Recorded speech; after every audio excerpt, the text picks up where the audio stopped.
Hello, in front of me I have OPPO Watch and I'm gonna show you how to customize the hardware buttons on this device.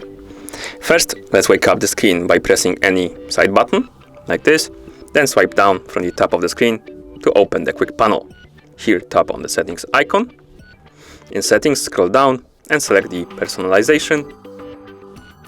Here scroll down and find the customize hardware buttons option, tap on it.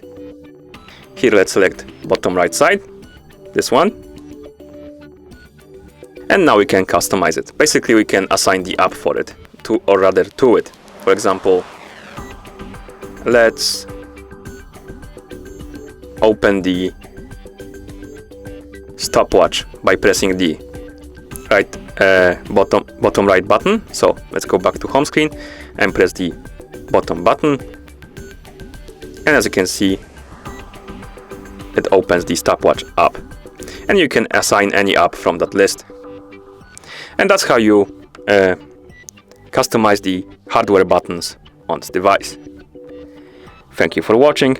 If you found this video helpful, please consider subscribing to our channel and leaving the like on the video.